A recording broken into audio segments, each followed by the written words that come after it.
अब हम आपको लेकर चलते हैं जामा, जहां मध्य प्रदेश के मुख्यमंत्री मोहन यादव दुमका लोकसभा सीट से बीजेपी के प्रत्याशी सीता सोरेन के पक्ष में चुनावी सभा को संबोधित कर रहे हैं। भगवान राम के मंदिर को आप बताओ, भगवान राम का मंदिर अयोध्या में बनना चाहिए कि नहीं बनना चाहिए? आप बताओ, बनना चाहिए कि नहीं बनना चाहिए? पूरा देश कह रहा था राम का मंदिर बनाओ, लेकिन ये सारे के सारे लोग मिलकर के केवल वोट के चक्कर में भगवान राम को अयोध्या में भी मंदिर बनाने से रोकने वाले, और मुंह से नहीं रोक रहा है, हाई कोर्ट, सुप्रीम कोर्ट, उसमें शपथ पत्र लगा करके इन्होंने भगवान राम का विरोध किया। ये सारे के सारे लोग जितना इनका बस चला उतना विरोध करते रहे, लेकिन इस देश में एक गरीब परिवार से निकला हुआ, छोटी जाति से निकला हुआ ओबीसी वर्ग का व्यक्ति देश का प्रधानमंत्री बना और डंके की चोट प्रभु राम का मंदिर बनाया। बोलो जय जय श्री राम। तो भगवान राम के मंदिर को लेकर के ये जो राम के नहीं हुए वो किसी जो राम का नहीं, जोर से बोलो, जो राम का नहीं। और इनके साथ वाले भगवान राम जब मुस्कुरा रहा है अयोध्या में, मैं उज्जैन से आता हूं, बाबा महाकाल का महालोक का आनंद आ गया। बनारस में काशी विश्वनाथ के मंदिर में जहां सोमवार के दिन सावन के महीने में सबसे पहले जल चढ़ाने का अधिकार किसी को है, ये यदुवंशियों को है, जो पहले दिन जाकर के जल चढ़ा करके वो सम्मान पाते हैं। तो आज बनारस का जो आनंद आया है, हमारे लिए तो बल्लियों दिल उछलता है, आनंद आता है, और इनकी छाती पे सांप लौटता है रात दिन। ये कहते कैसे मंदिर अच्छे कर रहे हो, मेरे से कहते आप धर्म की बात क्यों करते हो? अब आप बताओ, मैं धर्म की बात नहीं करूं तो क्या अधर्म की बात करूंगा? अधर्म की बात करना चाहिए। इनको इतनी समझ नहीं है इस देश में धर्म का मतलब क्या है। इस देश में धर्म का मतलब सच्चाई का है, इस धर्म का मतलब सबको लेके चलने का है। हमारे यहाँ तो धर्म के आधार पर रिश्ते तय होते हैं। धर्म का भाई, धर्म की बहन, ये पवित्र रिश्ता है। लेकिन जिनके चश्मे अंग्रेज और कांग्रेस वाले होंगे, ये इससे कुछ समझने को तैयार नहीं, क्योंकि इनके दिमाग में तो केवल एक ही लाइन है, कैसे भी करके हिंदुओं को अपमानित करो, सनातन संस्कृति को अपमानित करो, सनातन धर्म वालों को गालियां दो। अरे बताओ, इनके साथ वाले क्या कहते हैं कि सनातन धर्म वाले ये मलेरिया के मच्छर हैं, ये कोविड के कीटाणु हैं। कितनी गाली दे रहा हूं, ये गाली सुनने के लिए हम लोग हैं। और आज तो आनंद आया भगवान राम के मंदिर का बनने का, बाबा महाकाल का महालोक मुस्कुराया है। तो अब तो मथुरा वालों ने क्या बिगाड़ा? बोलो कृष्ण कन्हैया लाल की। अब आप बताओ, अब तो मौका हमारा आया है, आया कि नहीं आया है?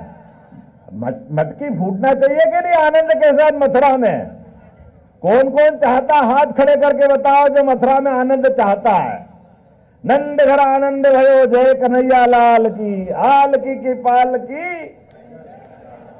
तब अपना समय आया, इस समय को कोई कैसे रोक सकता है?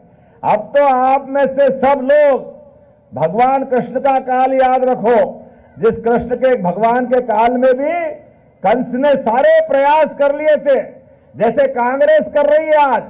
ये इनके इन प्रकार यशस्वी प्रधानमंत्री मोदी जी को हाय रे मोदी, हाय रे मोदी, हाय रे मोदी, रोज सुबह शाम ऐसी ऐसी पता नहीं क्या क्या बोलते हैं।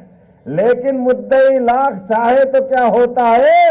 होता है वही जो मंजूर है। भगवान का समय चल रहा है, दुनिया की कोई ताकत। आखिरी चरण का चुनाव है, 1 तारीख के दिन जैसे ही वोटी पेटी बंद होगी, आपके वोट डलेंगे।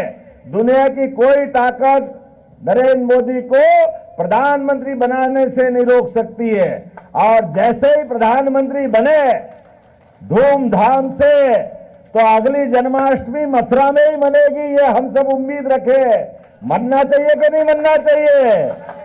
तो हमारे बीच में से आज के अवसर पर थोड़ा मैं विलंब से आया हूं, लेकिन विलंब से भी आया, लेकिन आपको देखे लगा कि सही जगह आया। आपको प्रणाम भी करता हूं और आप और उस पर भरोसा भी करता हूं।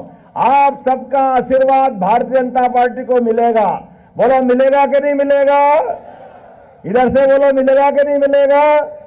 आप सबने मेरी बात को बहुत प्रेम से सुना, लेकिन मुझे तुरंत यहां से पंजाब जाकर के अमृतसर में भी कार्यक्रम करना है, इसलिए थोड़ी समय की कमी है। लेकिन मैं भरोसा कर रहा हूं आप सबके भरोसे से भारत को दुनिया का नंबर 1 देश बनाने के लिए भगवान की दया से ये सारे ओबीसी, एससी, एसटी सारे लोगों को लेके आगे बढ़ाने के लिए ये सारे के सारे घमंडिया लोग ये हमारा आरक्षण भी खाना चाहते हैं और गलती दूसरों को बताते हैं। ये संविधान की दुहाई देते हैं कि संविधान खतरे में। अरे बाबुओं, कांग्रेस के लोगों ने संविधान के साथ 100 बार संविधान का संशोधन किया है और संविधान की आत्मा मारने का प्रयास किया है। इनके तो पाप इतने हैं कि जब ये कोर्ट से हार गई इंदिरा गांधी, लेकिन कोर्ट से हारने के बाद भी देश में आपातकाल लगा दिया, सारे नेताओं को जेल में डाल दिया। ये निर्णय किसी ने किया था तो कांग्रेस के पाप थे। हमारे तो यशस्वी प्रधानमंत्री हैं जिन्होंने कोविड के काल के अंदर भी न केवल लोगों की जान बचाई बल्कि खाने का राशन भी निःशुल्क दिया। बोलो दिया कि नहीं दिया। आज यहां जितने लोग बैठे हैं, अगर सब में से किस किस को टीका लगा, खाली हाथ खड़े करके बताओ किस किस को टीका लगा है कोविड के टाइम पे। आप सबकी जान बचाने का काम अगर किसी ने किया है तो यशस्वी प्रधानमंत्री नरेंद्र मोदी जी ने किया है। मुझे इस बात की प्रसन्नता है, हम तो वो भगवान कृष्ण के भरोसे वाले लोग हैं। दुनिया में विधायक जी, इससे बड़ा भरोसा करने वाला कोई समाज नहीं हो सकता है जो भगवान कृष्ण के वंशजों ने किया है। एक भविष्यवाणी हुई कि भगवान का 8वां जन्म होगा और वसुदेव देवकी को जेल में डाल दिया। जेल में डालने के बाद भी उनने कितने कष्ट सहे, आज भी सुन के रोंगटे खड़े हो जाते हैं। जिस भगवान के पैदा होने के पहले उनको जेल जाना पड़े और 1 संतान, 2 संतान, 3 संतान, 6-6, 7-7 संतानों को उनके सामने वो कंस बुरी तरह से निर्दयता से दीवार पे मारता था, लेकिन भरोसा करने वाला वंश था और ये कामना की भगवान की कि तू कर ले अन्याय की पराकाष्ठा, लेकिन जिस दिन वो आएगा उस दिन सारा हिसाब चुकता हो जाएगा, दुनिया की कोई ताकत नहीं रोक सकती। और रिकॉर्ड बना दुनिया के सामने वो महाबलशाली कंस, जिसकी बड़ी बड़ी सेना, महाबलशाली था, लेकिन वो कृष्ण कन्हैया ने घर में घुस के मारने का पराक्रम करके दिखाया। हमें इस बात का गर्व है और यह विश्वास कायम है आज के इस दौर में। अब सनातन संस्कृति के वो सारे इतिहास, मैं मोदी जी को वोट देने की बात इसलिए कर रहा हूं कि मोदी जी ने हमारी शिक्षा नीति में, पहले अंग्रेजों ने 1832 में सारे पाठ्यक्रम गायब कर दिए थे भगवान राम के, भगवान कृष्ण के, जिन पे हमको गर्व होता था। और दुर्भाग्य से देश आजाद हो गया 1947 में, लेकिन 47 के बाद भी कांग्रेस और उनके साथ वालों ने नई शिक्षा नीति में भगवान राम को, भगवान कृष्ण को, पवित्र गीता को, रामायण को स्थान नहीं दिया। यशस्वी प्रधानमंत्री के लिए जोरदार ताली बजाओ अपने नरेंद्र मोदी जी के लिए, जिन्होंने 2020 में वापस शिक्षा नीति को बदल करके राष्ट्रीय शिक्षा नीति लागू की है और आने वाली पीढ़ी को अपने ये सारे गौरवशाली इतिहास को वापस पढ़ने के लिए पाठ्यक्रम का हिस्सा बनाया, ये सब्जेक्ट का हिस्सा बना है। आने वाले समय में हमारे बच्चे ये सारी कहानी जो मैं कह रहा हूं, ये अपनी बड़ी उम्र वालों को तो कहीं सुनी होगी कथा भागवत में, लेकिन स्कूल कॉलेज में नहीं पढ़ाया है। लेकिन आने वाली पीढ़ी पढ़ करके अपने भगवान राम कृष्ण और गौरवशाली संस्कृति पे गर्व कर सकेगी। इसलिए ये वोट इस बात का है कि आप भगवान राम और कृष्ण को पाठ्यक्रम का हिस्सा बनने देना चाहते हो या नहीं चाहते हो। इस देश में हर गरीब आदमी की जिंदगी बदलने के लिए मोदी जी ने संकल्प किया है। 25 करोड़ लोग किसको कहते हैं, गरीबी रेखा के बाहर लाए 25 करोड़ लोग, और इतना ही नहीं जिनका अपना खुद का मकान नहीं पूरे देश के अंदर, लेकिन 4 करोड़ लोगों को जो पक्के मकान देकर उनकी जिंदगी बदलता है, उनका नाम नरेंद्र मोदी है। हमें इस बात का गर्व है।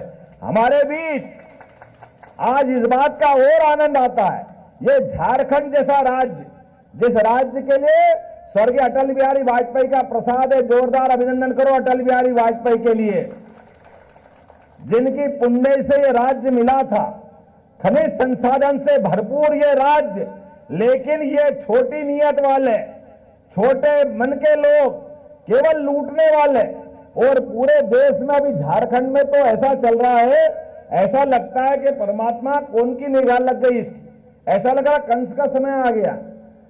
बेईमानी करने के लिए कौन, मुख्यमंत्री से लेकर उनके सारे साथ वाले, एक भी नहीं बच रहे।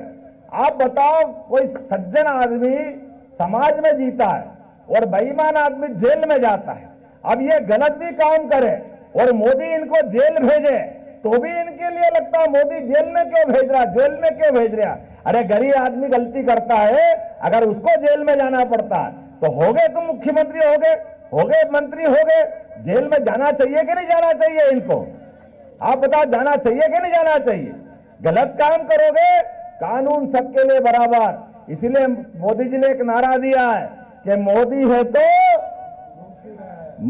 तो ये मुमकिन तभी है। और उनने और आगे कहा, ना खाऊंगा ना खाने दूंगा। जोरदार ताली बजाए ऐसे उज्जवल धवल चरित्र के लिए। तो हम और आप सब मिलकर के सब संकल्प करें, आने वाली 1 तारीख को एक एक वोट जब तक भाजपा के पक्ष में नहीं डल जाए, और आप सबको भारी बहुमत के साथ दुमका लोकसभा जिताना। बोलो, सब तैयार है? तो अपने स्थान पे खड़े हो जाओ, बहुत देर से बैठे हो, सब खड़े हो जाओ अपने स्थान पर। आप लोग भी खड़े हो जाओ और दोनों हाथ की मुट्ठी बांध लो और संकल्प करो, जब तक कि एक एक वोट भाजपा के पक्ष में नहीं डल जाए तब तक हम शांति से नहीं बैठेंगे, मोदी जी को प्रचंड बहुमत से जिताएंगे। बोलो, सब तैयार है? तो मेरे साथ बोलो, भारत माता की, गोपाल कृष्ण भगवान की।